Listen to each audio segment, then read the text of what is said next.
दोस्तों, स्वागत है आपका आज की कहानी में। आज की कहानी है खोटा सिक्का। अजय और अनीशा सगे भाई बहन थे, पर दोनों के स्वभाव में बहुत अंतर था। अजय बड़ा ज़िद्दी और कामचोर था। वह स्कूल से हमेशा जी चुराता था और जब तक किसी न किसी बच्चे को पीट आता था। माता पिता का कहना न मानता था। इसके विपरीत अनीशा सबका कहना मानती, मन लगा कर पढ़ती, माँ के साथ काम भी करती, साथ ही सबसे अच्छा व्यवहार करती, बड़ों का आदर और सम्मान करती थी। अजय का बिगड़ जाने का सबसे बड़ा कारण उसके माता पिता थे। वह कहते कि बेटा खरा सिक्का होता है और बेटियां खोटा सिक्का होती हैं। उस परिवार में अनेक वर्षों के बाद लड़का हुआ था। दादा दादी माता पिता सभी ने उसे सिर पर चढ़ा रखा था। बात उसके मुंह से निकलने की देर थी कि उसकी जिद पूरी भी कर दी जाती थी। अजय की आदत बन गई थी कि वह अपना हठ पूरा करके ही रहता था। यदि सीधे सीधे काम ना बनता तो वह रोने लगता या अपने पैर पटकाता। शुरू में तो वह बच्चा है, बड़े होने पर अपने आप समझदारी आ जाएगी, यह सोचकर उसके माता पिता ने उसकी हरकतों पर ध्यान ही नहीं दिया। पर बड़ा होने पर अजय उनके लिए बहुत बड़ी समस्या बन गया। पढ़ाई लिखाई में उसका बिल्कुल मन नहीं लगता। एक ही कक्षा में 3-3, 4-4 वर्ष तक पढ़ा रहता, तभी उसे जैसे तैसे उत्तीर्ण किया जाता। वह सारे दिन खेलता, बच्चों से मारपीट करता। उसके माता पिता समझा समझा कर थक गए। वह मन लगाकर पढ़े, पर उस पर कोई असर नहीं होता। उसके सामने पुस्तक खुली रहती और वह इधर उधर देखता रहता। घर पर पढ़ाने के लिए अलग अलग तरह के टीचर की नियुक्ति भी की गई, पर वह सब भी बेकार। बच्चा ही ना पढ़े तो शिक्षक भी क्या कर सकता है। अब अजय के पिता उसके लिए बड़े ही चिंतित रहते। वह चाहते थे कि थोड़ा बहुत तो पढ़ जाए, जिससे बड़ा होकर अपने जीविका का निर्वाह कर सके। अब वह 16 वर्ष का हो चुका था। उसकी मूछें निकलने लगी थी, पर अभी भी वह छठी कक्षा में ही था। उससे 2 वर्ष छोटी अनीशा अब 10वीं कक्षा में आ गई थी। अनीशा पढ़ने में होशियार थी। स्कूल से भी उसको कोई न कोई पुरस्कार मिलता ही था। माता पिता ने बेटी की अपेक्षा की थी, पर उसके गुण उन्हें आकर्षित करने लगे।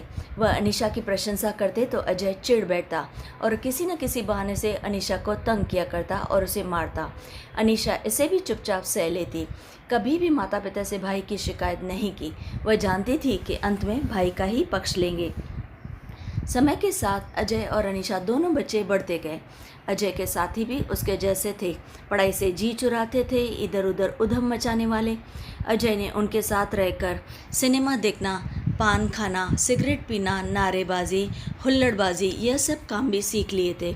पढ़ने वाले बच्चे, अच्छे बच्चे सदा अजय और उसके साथियों से दूर ही रहना पसंद करते थे, क्योंकि किसी से भी झगड़ा मारपीट करना आदि इनके बाएं हाथ का खेल था। एक बार छात्र संघ के चुनाव पर अजय और उसके साथियों ने विद्यालय में खूब हुड़दंग मचाया, तोड़फोड़ की, मारपीट की। परिणाम यह हुआ कि प्राचार्य जी ने उसे क्रोधित होकर विद्यालय से निकाल दिया। अजय के पिता ने बहुत प्रयास किया, पर उसे विद्यालय में फिर से प्रवेश नहीं मिला। अन्य दूसरे विद्यालयों में भी अनुशासनहीनता की रिपोर्ट के कारणों से उसे नहीं लिया गया। परिणाम यह हुआ कि अब अजय को घर ही बैठना पड़ा। अजय के पिता और बूढ़े हो चले थे, नौकरी से भी वह रिटायर हो गए थे। अजय की चिंता उन्हें हर समय दुखी करती। विद्यालय से यूं अपमानित होकर निकाले जाने तथा गलत रास्ते पर चलने की प्रेरणा देने वाले साथियों का साथ भी अब छूट गया था। अब अजय कुछ गंभीर हो गया। पड़ोसियों और रिश्तेदारों की शंका भरी निगाहें अब सहते सहते वह अपनी गलतियां समझने लगा था। अजय के पिता बीमार रहने लगे। एक दिन उन्होंने अजय को अपने पास बुलाया और कहा, देखो अजय, आज तक तुमने मेरी सारी बातें अधिकतर यूं ही अनसुनी कर डाली है और उसका फल तुम भुगत ही रहे हो। अब मैं अंतिम बार तुमसे कुछ कहने का प्रयास कर रहा हूँ। यूं बेकार घर बैठे या घूमने से क्या लाभ होगा? यदि तुम चाहते हो तो मैं तुम्हें छोटी सी दुकान खुलवा दूंगा। मैं तो अब बूढ़ा हो गया हूँ, कभी भी भगवान के घर से बुलावा आ सकता है। नौकरी के समय जो थोड़ा बहुत पैसा बचाया है उससे अनीशा की शादी भी करवानी है। हमारे पास ना अपना मकान है, ना ही कोई संपत्ति। मैंने तुम बच्चों के लिए ही सारा पैसा खर्च कर दिया है। ना जाने कितने अरमानों से तुम्हें पाला था। कहते कहते अजय के बूढ़े पिता की आंखों से आंसू बहने लगे, पर शीघ्र ही उन्होंने अपने आप पर नियंत्रण कर लिया और फिर से गंभीरतापूर्वक कहने लगे, तुम अच्छे प्रकार से सोच समझ के 2-4 दिन में अपना निर्णय मुझे बता देना। कहीं ऐसा ना हो कि मेरे जाने के बाद तुम दाने दाने के मोहताज हो जाओ। यह कहकर अजय के पिता ने करवट बदल दी। अजय की आंखों के आगे अपने भविष्य का चित्र नाच उठा। उसे पिताजी की बातों में आज पहली बार सच्चाई दिखी। उसने दूसरे दिन पिताजी से कह दिया कि वह दुकान खोलने के लिए तैयार है।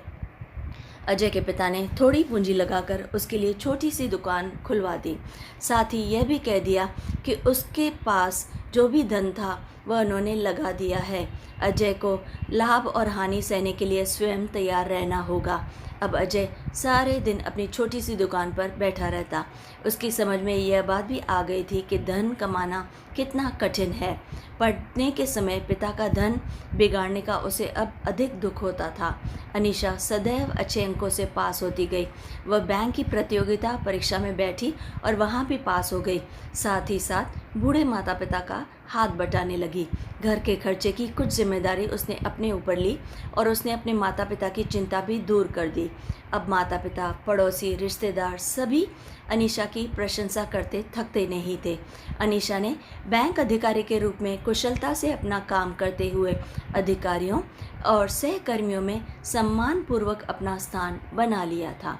एक बार अनीशा के यहाँ कार्य की परीक्षण के लिए क्षेत्र अधिकारी आए। वो अनीशा का शील स्वभाव, कार्यकुशलता तथा व्यवहार पर मुग्ध हो गए थे। उन्होंने अनीशा के घर का पता पूछा और दूसरे दिन उसके पिता के पास आकर अपने इंजीनियर पुत्र के लिए उसे वधू बनाने के लिए इच्छा व्यक्त की। उसकी बातें सुनकर अनीशा के पिता प्रसन्नता से गदगद हो उठे।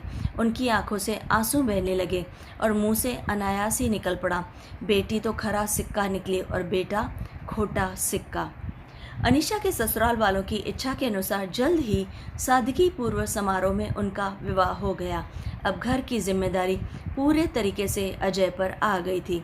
पिता की पेंशन घर का खर्च चलाने के लिए पर्याप्त न थी। अजय भी अब गंभीर हो गया था। वह स्थिति को समझने लगा था। वह सारे दिन परिश्रम करता, तब कहीं जाकर कुछ आय होती।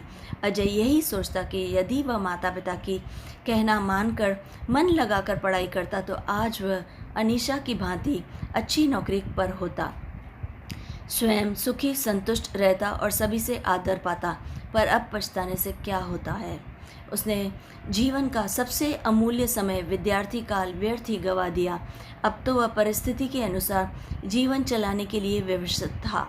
उसे बार बार अपने ऊपर अफसोस और पछतावा होने लगता।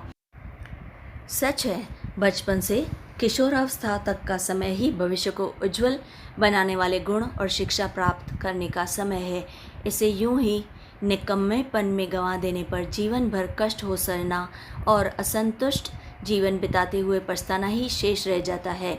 अच्छे बच्चे पूरी तन्मयता से आगे बढ़ते हैं और ऊंचा स्थान उठने के प्रयास में जुट जाते हैं। तो इस कहानी से हमें यह सीख मिलती है कि हमें विद्यार्थी काल जो बहुत ध्यानपूर्वक बिताना चाहिए, इधर उधर की गलत बातों में, गलत कामों में नहीं व्यर्थ करना चाहिए। अन्यथा हमें इस काल के बीत जाने के बाद बहुत पछताना पड़ता है। यह समय दोबारा लौट कर नहीं आता है और यह समय जीवन का सबसे महत्वपूर्ण समय होता है, क्योंकि इसी समय हमारा भविष्य निर्माण का काल होता है। दोस्तों, कैसी लगी आपको कहानी? अगर अच्छी लगे तो लाइक और शेयर ज़रूर कीजिए और चैनल को सब्सक्राइब भी कीजिए। Like, share, subscribe.